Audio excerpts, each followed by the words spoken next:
Ethiopia, home to more than 100 million people, the original home of the coffee bean, seat of the African Union, and a nation whose roots stretch back into ancient times. Ethiopia has been heavily settled, going far back into prehistory.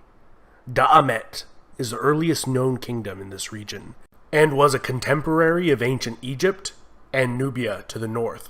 On the opposite side of the Red Sea, facing Da'amet, was the kingdom of Saba, in modern-day Yemen. These kingdoms appear to have had close ties, and some even theorize that they may have formed a single kingdom. According to Ethiopian tradition, this was the home of the legendary Queen of Sheba.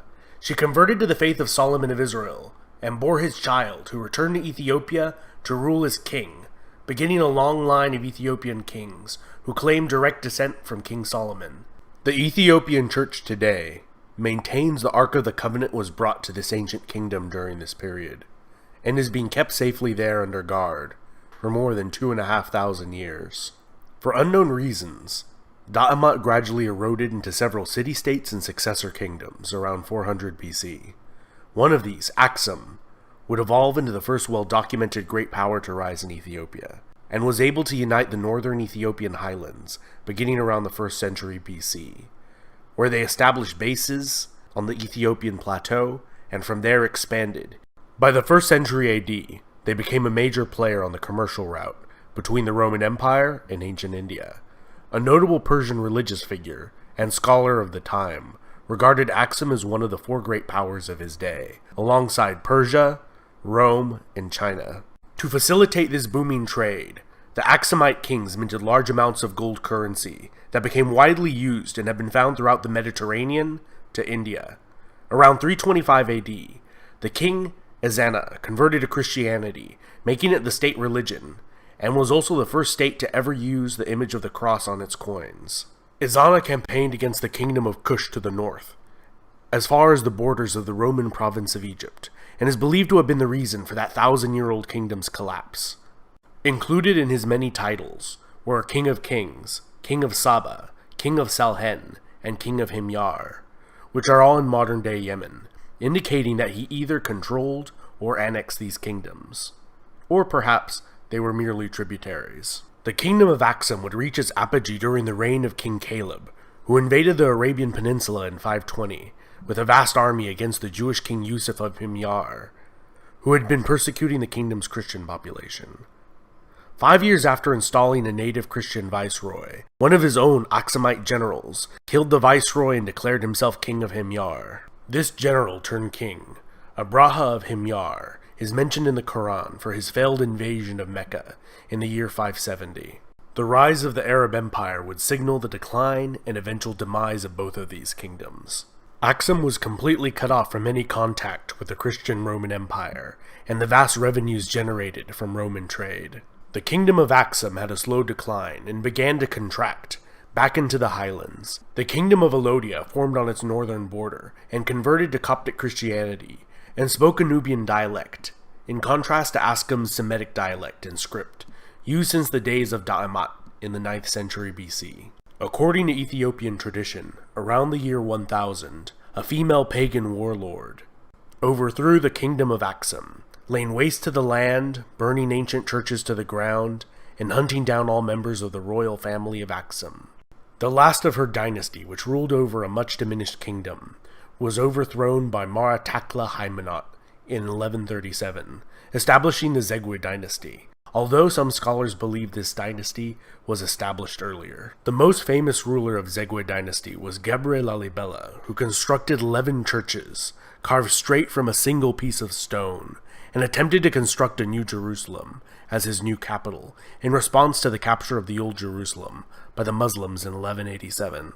Despite the piousness of the Zegwe, they had one thing working against them in the eyes of many of their subjects. They did not claim direct descent from the biblical King Solomon, and around the year 1270 they were overthrown by a dynasty that did claim Solomonic descent. This Solomonic line of kings ruled Ethiopia for more than 700 years, with a brief interruption during the 14-year Abyssinian Adal War, in which the Adal Sultanate was able to annex Ethiopian Abyssinia with Ottoman help, only to be beaten back to their original borders by the Ethiopians with Portuguese assistance. The Age of Princes was a period in Ethiopian history from 1769 till 1855, when the country was de facto divided within itself into several regions, with no effective central authority. It was a period which the emperors from the Solomonic dynasty were reduced to little more than figureheads, confined to the capital city of Gondar, and local warlords fought each other for supremacy. This came to an end with the reign of Tewodros II, who re-established his dynasty's authority over the nation. However, this respite was short-lived, and he would commit suicide instead of being taken prisoner by a British expedition. The British would sack the Ethiopian capital and carry the Solomonic dynasty's crowns and treasure they had accumulated over the centuries back to Britain. Ethiopia's troubles were not over, and in 1874, the Ottoman-backed Ismail Pasha of Egypt invaded Ethiopia with the goal of creating an empire that would include the entire length of the Nile River. His sizable army included a large number of recruited American and European officers. The Ethiopians had been working hard on organizing and modernizing their military since their experience against the British, and were able to utterly defeat the Egyptians in 2 decisive battles. The Ethiopian Emperor Yohannes would die in battle against a Sudanese raiding force 13 years after defeating the Egyptians. His successor, Menelik II, would expand the Ethiopian Empire and defeat a full-scale Italian invasion. The technologically superior Italians were decisively defeated in a bloody war that they expected to be a casual affair. 40 years later, masterminded by the Italian journalist turned dictator Benito Mussolini, the Italians invaded again, this time sending an overwhelming force of approximately 500,000 men, 600 aircraft, and 800 tanks. Despite this, the war was still a long and bloody affair. The Italians gained little from the annexation and committed widespread atrocities against the Ethiopian population, which they never fully managed to control. Ethiopian Emperor Haile Selassie returned to Ethiopia from exile in England to help rally the resistance. The British began their own invasion in January 1941 with the help of Ethiopian freedom fighters. The last of the organized Italian resistance in Italian East Africa surrendered in 1941, ending the Italian rule.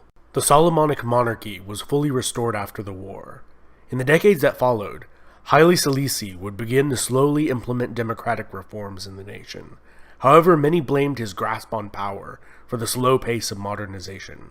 During the Cold War, Selassie received the backing from the United States, and when widespread drought and famine hit the nation in 1974, the aged monarch was overthrown by a socialist faction in the military.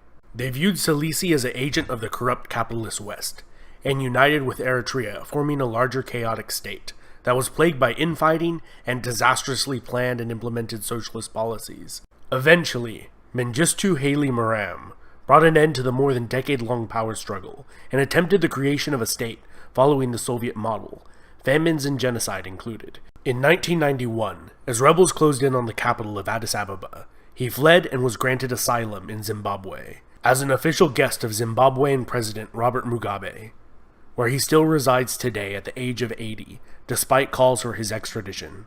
This was followed by a transitional government in Ethiopia, which drafted a new constitution allowing any of the nation's ethnic regions to secede if they ever wanted to. Eritrea did so right away, and the remainder is the modern nation-state of Ethiopia. This has been Epimetheus. Huge thanks to all my awesome patrons over on Patreon who help me with this channel's expenses, and my fantastic subscribers. If you're new to this channel, don't forget to sub, hit the bell icon to get notifications every time I make a new video, and smash that like button. One more interesting bonus fact for you if you made it to the end of the video. The Rastafari religion, originating in Jamaica in the 1930s, regards Ethiopian Emperor Haile Selassie as the second coming of Christ and the embodiment of Jah on earth.